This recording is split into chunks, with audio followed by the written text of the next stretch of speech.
I can now see a man coming along the road. He's not very tall, but he's well built. I recognise Joseph, who is smiling. He looks younger than when I saw him in the vision of paradise. He may be 40 years old at most. His hair and beard are thick and black. His skin is rather tanned. His eyes are dark. An honest, pleasant face, inspiring confidence. When he sees Jesus and Mary, he quickens his step. On his left shoulder, he has a kind of saw and a kind of plane, and he is holding in his hand other tools of his trade, not exactly like the ones we use now, but almost similar. He is probably coming back after working in somebody's house. He is wearing a tunic, the colour of which is between hazel and dark brown. It is not very long. It reaches a good bit up from his ankles, and its sleeves are short. I think he is wearing a leather belt at his waist. It is the proper tunic of a workman. On his feet, he has sandals tied at his ankles. Mary smiles, and the child utters cries of joy, and he stretches out the hand which is free. When the three meet, Joseph bends down and offers the child a fruit, which I think is an apple by its colour and shape. He then stretches his arms, and the child leaves his mother and cuddles in the arms of Joseph, bending his little head into the cavity of Joseph's neck. He kisses him and is kissed by him, a scene full of loving grace. I was forgetting to say that Mary had promptly taken Joseph's work tools to leave him free to embrace the child. Then Joseph, who had crouched down to the ground to be at the same height as Jesus, stands up, takes his tools with his left hand, and holds little Jesus tight to his strong chest with his right arm. And he moves towards the house, while Mary goes to the fountain to fill her amphora. Sacred Scripture tells us, and I'm going to read from the Knox version of the Holy Bible, that after the Magi had came to pay homage to Jesus, the child Messiah, the angel appeared to Joseph. It says in St. Matthew's Gospel, chapter 2, verse 13, as soon as they had gone, the Magi that is, an angel of the Lord appeared to Joseph in a dream and said, "Rise up, take with thee the child and his mother, and flee to Egypt. There remain until I give thee word, for Herod will soon be making search for the child to destroy him." He rose up therefore while it was still night, and took the child and his mother with him, and withdrew into Egypt, where he remained until the death of Herod, in fulfillment of the word which the Lord spoke by his prophet, "I called my son out of Egypt."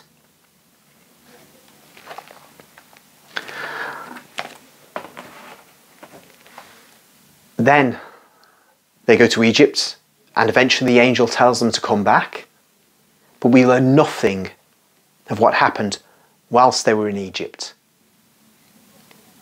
Some months ago, I did a video about the astonishing references in the poem of the man god of Maria Valtorta concerning the flight into Egypt and the return, and what they saw in Egypt as strong verification for these visions.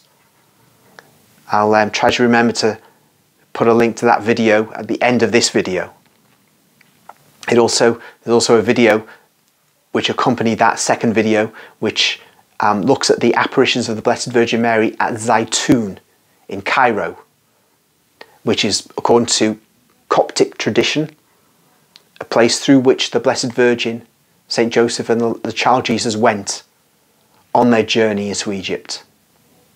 And as many will know, that between 1968 and 1971, vast crowds of Egyptians, many of whom were Muslims, saw the Blessed Virgin Mary holding the child Jesus atop one of the domes of St. Mark's Cathedral. And there were conversions from Islam as well because of that, as one might expect. So what I want to do is to give you a picture of the life of the Holy Family in Egypt as the Lord Jesus gave to Maria Valtorta on the 25th of January 1944. Just so that she and we can see an example of the family life at that time for this Holy Family of ours.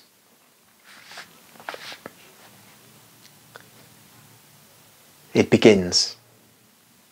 The sweet vision of the Holy Family.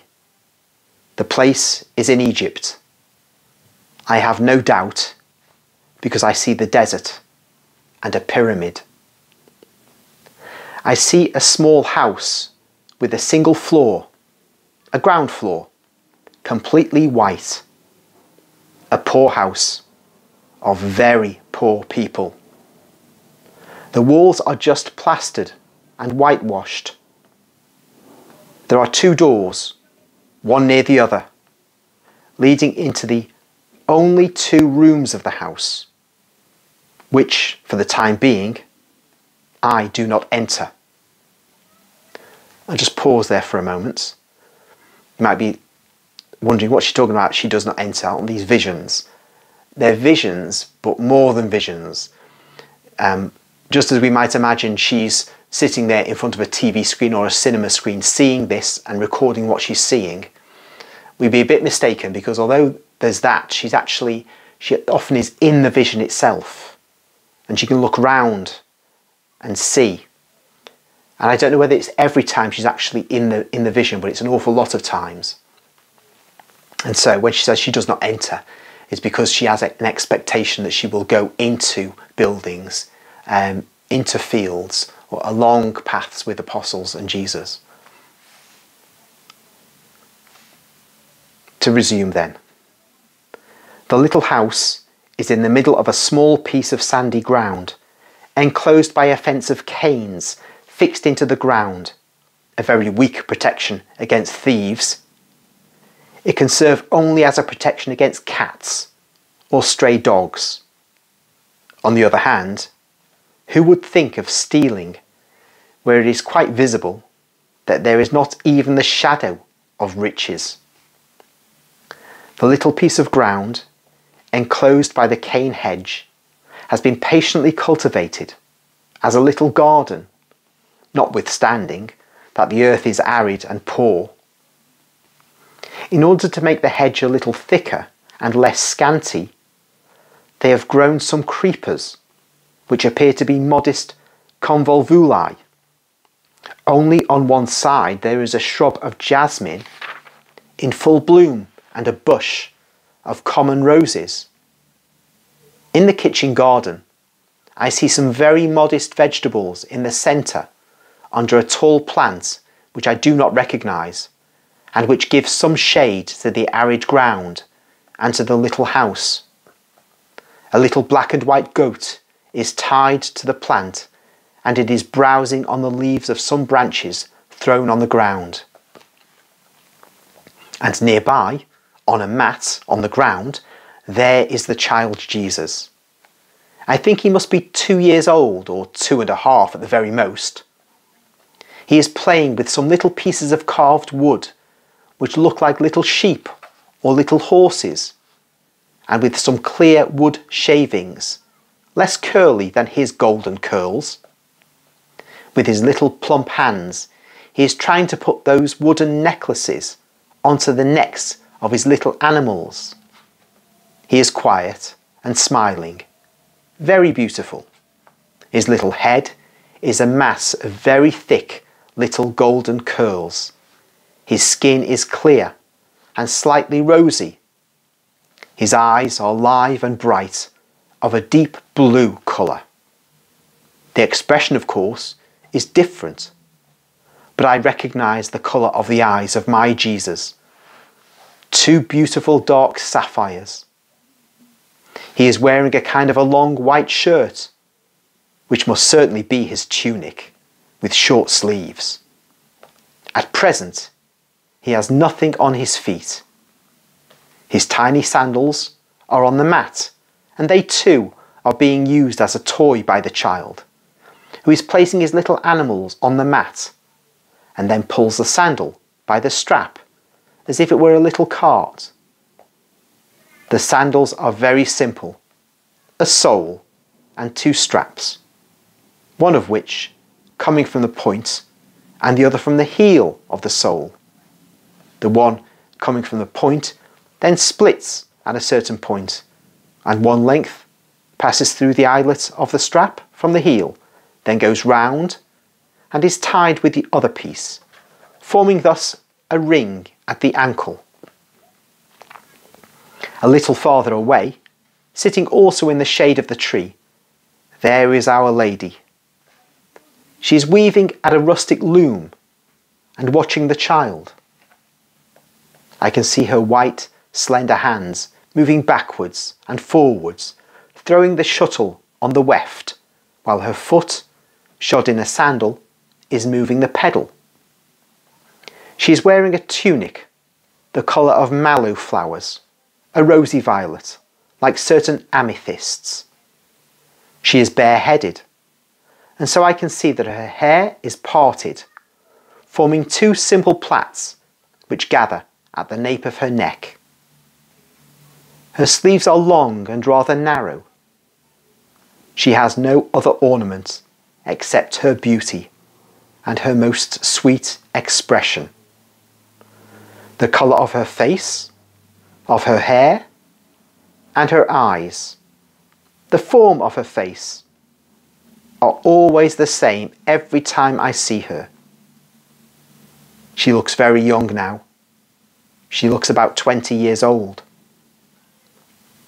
At a certain moment, she gets up and bends over the child, puts his sandals back on again, and ties them carefully. She then pats him and kisses his little head and his beautiful eyes. The child prattles, and she answers, but I do not understand the words. She then goes back to her loom. She covers the fabric and the weft with a piece of cloth, picks up the stool on which she was sitting and takes it into the house. The child follows her with his eyes, without troubling her when she leaves him alone. Obviously her work is finished, and it is almost evening. In fact, the sun is setting on the barren sand, and a huge fire invades the whole sky behind the faraway pyramid. Mary comes back. She takes Jesus by the hand and lifts him from his mat. The child obeys without any resistance. While his mother picks up his toys and the mat and takes them into the house, he toddles on his well-shaped little legs towards the little goat and throws his arms around her neck. The little goat bleats and rubs her head on Jesus' shoulder. Mary comes back. Now she is wearing a long veil on her head and is carrying an amphora in her hand. She takes Jesus by the hand and they both start walking, turning round the little house towards the other side. I follow them, admiring the gracefulness of the picture. Our Lady adjusts her step to the child's, and the child toddles and trips along beside her. I can see his rosy heels moving up and down with the typical grace of children's steps on the sand of the little path. I notice that his little tunic does not reach down to his feet, but only to half his calf. It is very clean and simple, and it is held tight to his waist by a little white cord. I see that on the front of the house the hedge is broken by a rustic gate, which Mary opens to go out onto the road. It is a poor road at the end of a town or village, whatever it may be, where it ends up with the country that here is formed of sand and some other houses as poor as this one, with some scanty kitchen gardens. I do not see anybody. Mary looks towards the centre of the town, not towards the country, as if she were waiting for someone. She then moves towards a vessel or well, whatever it may be, which is some 10 metres further up, and on which some palm trees form a shady circle. Over there, some green herbs can be seen on the ground. I can now see a man coming along the road. He's not very tall, but he's well built. I recognise Joseph, who is smiling. He looks younger than when I saw him in the vision of paradise. He may be 40 years old at most. His hair and beard are thick and black. His skin is rather tanned. His eyes are dark. An honest, pleasant face, inspiring confidence. When he sees Jesus and Mary, he quickens his step. On his left shoulder, he has a kind of saw and a kind of plane, and he is holding in his hand other tools of his trade, not exactly like the ones we use now, but almost similar. He is probably coming back after working in somebody's house. He is wearing a tunic, the colour of which is between hazel and dark brown. It is not very long. It reaches a good bit up from his ankles, and its sleeves are short. I think he is wearing a leather belt at his waist. It is the proper tunic of a workman. On his feet he has sandals tied at his ankles. Mary smiles, and the child utters cries of joy, and he stretches out the hand which is free. When the three meet, Joseph bends down and offers the child a fruit, which I think is an apple by its colour and shape. He then stretches his arms, and the child leaves his mother and cuddles in the arms of Joseph, bending his little head into the cavity of Joseph's neck. He kisses him and is kissed by him, a scene full of loving grace. I was forgetting to say that Mary had promptly taken Joseph's work tools to leave him free to embrace the child. Then Joseph, who had crouched down to the ground to be at the same height as Jesus, stands up, takes his tools with his left hand, and holds little Jesus tight to his strong chest with his right arm. And he moves towards the house, while Mary goes to the fountain to fill her amphora. After entering the enclosure of the house, Joseph puts the child down, takes Mary's loom into the house, and then he milks the goat. Jesus watches all these activities carefully, and in particular, the closing up the little goat in a little closet in one side of the house. It is now getting dark. I can see the red of the sunset becoming violet on the sands which seem to be trembling because of the heat. The pyramid looks darker. Joseph goes into the house, into a room which must be his workshop, the kitchen, the dining room, all in one. The other room is obviously the bedroom, but I do not go in there. The fire is lit in a low fireplace. There is a carpenter's bench, a small table, some stools, some shelves with 2 oil lamps, and some kitchenware on them. In a corner, there is Mary's loom, and a great deal of order and cleanliness. A very poor dwelling, but very clean. And this is a remark I wish to make. In all the visions concerning the human life of Jesus, I've noticed that both he and Mary, as well as Joseph and John, are always tidy and clean, both in their garments and in their bodies. They wear modest and simple garments, but they are so clean that they look like gentlemen in them. Mary comes back with the amphora, and the door is closed on the rapidly growing dusk. The room is illuminated by a lamp, which Joseph has lit and placed on his bench, where he now starts working on some little boards, while Mary is preparing supper. Also, the fire illuminates the room. Jesus, with his little hands leaning on the bench and his little head turned upwards, is watching what Joseph is doing. They then sit down at the table after saying their prayers. Obviously, they do not bless themselves with the sign of the cross, but they pray. It is Joseph who says the prayers, and Mary answers. I do not understand anything at all. It must be a psalm, but it is said in a language which is entirely unknown to me. They then sit down at the table. The lamp is now on the table. Mary is holding Jesus in her lap and makes him drink some of the goat's milk, into which she dips some small slices of bread, which he has cut off a little round loaf. The crust of the loaf, as well as the inside, is very dark. It looks like rye bread, or bread made with barley. It certainly contains a lot of bran, judging by its colour.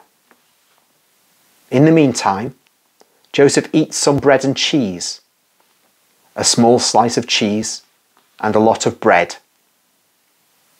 Then Mary sits Jesus on a little stool near her and brings some cooked vegetables to the table. They appear to be boiled and dressed as we use them nowadays. And she also eats some of them after Joseph has helped himself. Jesus is nibbling happily at his apple, and he smiles, displaying his little white teeth. Their supper ends with some olives or dates. I cannot tell exactly which, because they appear to be too light to be olives and too hard to be dates. There is no wine. The supper of poor people. But there is so much peace in this room that not even the sight of the most solemn royal palace could give me as much. And how much harmony. Jesus does not speak this evening. He does not explain the scene. He has taught me with the gift of his vision, and that is enough. May he be always and equally blessed.